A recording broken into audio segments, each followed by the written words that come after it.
Ensayo sobre el fin de las cosas. A los 56 años, Joaquín Suárez descubrió que los años habían pasado y que la vida iba a ser solo eso. Descubrió que sería igual a todos los otros hombres. Tal vez se haya dado cuenta demasiado tarde. Creyó por mucho tiempo que el hecho de haber estudiado a Platón, las leyes de Newton y el Big Bang lo volvería una persona más profunda e iluminada. Pero cuando se da clases por 30 años en liceos públicos, no se le puede exigir mucho a alguien, piensa. Solo que termine con dignidad aquello que comenzó. Antes que nada, es necesario decir que Joaquín Suárez no era un hombre triste. Era solo un hombre cansado. Aunque luego de tantos años de liceo todavía sintiera un cierto vigor cuando estaba frente a los alumnos, era un hombre cansado.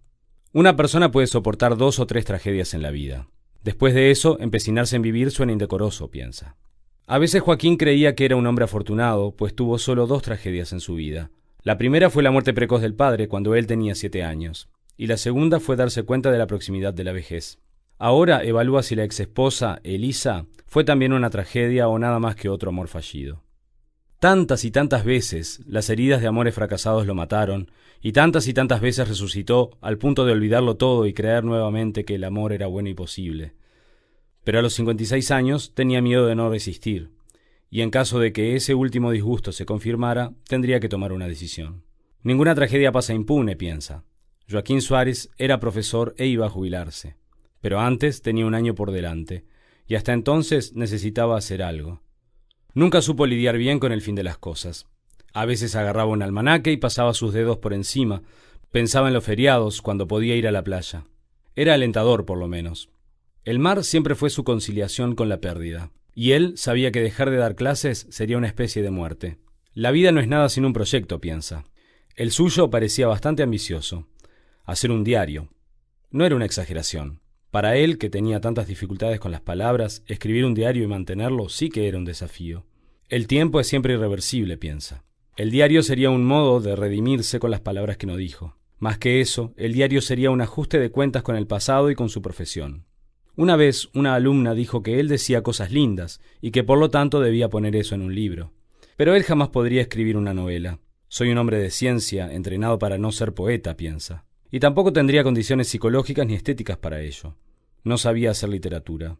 Y si un día lo intentara, tendría dificultad para distinguir las cosas, porque no sabría si lo que pensaba era literatura o apenas una observación sobre la vida.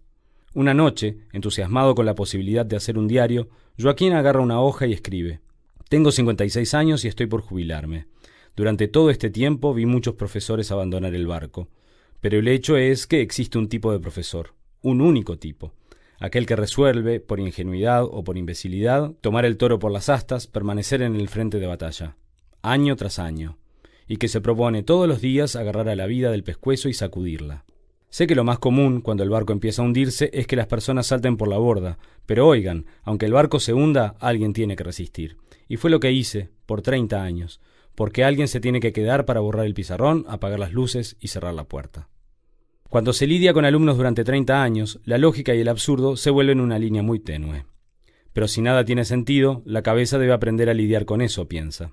Y esa fue su lucha. En todos esos años de enseñanza, vio a muchos colegas desistir.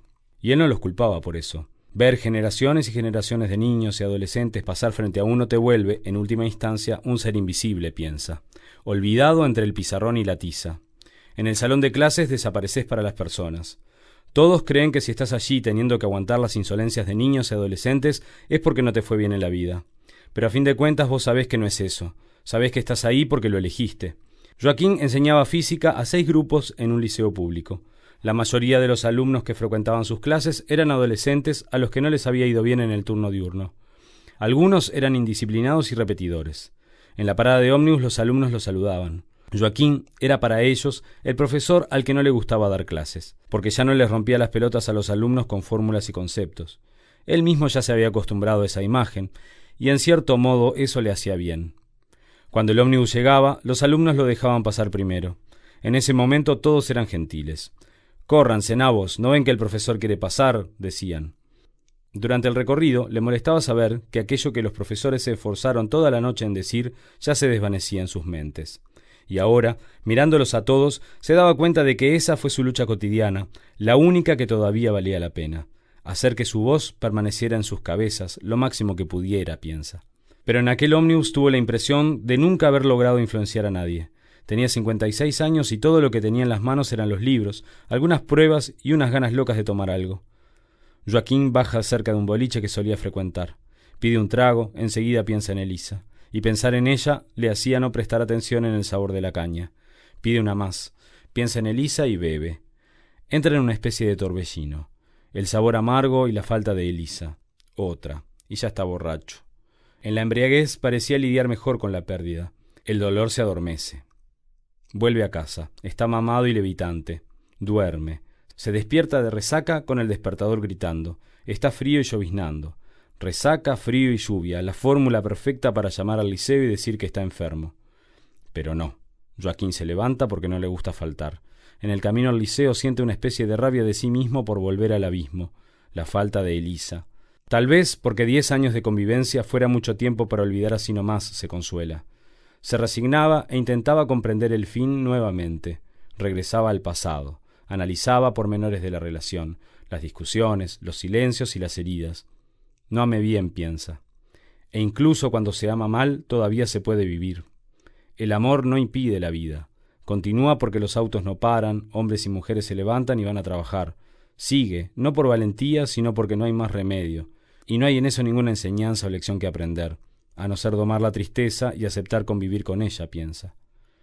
Pero el hecho es que Elisa venía a sus pensamientos en los momentos menos oportunos. El luto de los lugares todavía permanecía en él, y tal vez esa fuera su última lección antes de jubilarse, no influenciar más a sus alumnos, sino dejarse influenciar por ellos, contagiarse de sus ingenuidades y ver con espanto las cosas de nuevo por primera vez. Y en las clases, tal vez, superar la calle en que caminaban, la panadería en la que tomaban café, el cajero electrónico del que sacaban dinero, el parque en invierno. Todo aún allí dentro suyo. Aún tambaleando, intentando superar en una clase con niños y adolescentes las obras de un afecto. Él, que un día pensó que a los 56 años iba a saber lidiar con el fin de las cosas.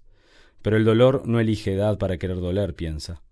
En la parada, mientras esperaba el ómnibus, tuvo un impulso de llorar. Pero él era un hombre anticuado, y los hombres anticuados no lloran en paradas de ómnibus. No por ser macho ni por ninguna prueba de virilidad, sino porque no queda bien que un hombre anticuado llore en público, piensa. Luego del liceo, en la vuelta a casa, mantiene la cabeza gacha, pero aún así no llora. Los sonidos y gritos de la ciudad lo agreden. No se puede andar triste por las calles del centro. Las personas no aceptan eso. En todo momento la mano de alguien intenta encajarle algo. Un dolor no puede ser interrumpido por un panfleto, piensa. Él sabía que, si un día llevara a cabo aquel diario, no contaría historias edificantes sobre su práctica en clase. Nunca provocó grandes cambios en sus alumnos. Los cambios fueron siempre pequeños y silenciosos. No se equivoquen, porque no soy aquel de las películas estadounidenses, en la que los profesores dan vuelta a la partida frente a las situaciones más adversas y hostiles. No, para nada, no soy de esos, piensa. Pero admiraba a quien intentara imitarlos. La única cosa que hizo fue intentar mostrarles algo que valiera la pena. Y nada más. 30 años. Sin medallas, sin honores, nada. Él sabía que no había sido un gran profesor. Entabló durante años una guerra particular, pero cumplió la tarea. No abandonó el barco, y creía que eso ya lo redimía de las malas clases que dictó. Durante muchas noches, Joaquín tomó el teléfono pensando en llamar a Elisa, pero titubeaba. Siempre titubeaba. ¿Pero hasta cuándo? La recaída es solo para los fuertes, recordó la frase leída en algún lugar. Se fue a la cama, apagó la luz, se acostó más temprano y eso ya era algo. En la oscuridad abrió los ojos. Mañana va al médico a llevar unos exámenes. Hace meses que siente un dolor raro en el pecho. Prende la luz, mira el almanaque. Faltan 8 meses. 8 meses. Ahora son las 3 de la mañana y está de nuevo sin sueño. Agarra el lápiz y piensa que debería continuar su diario.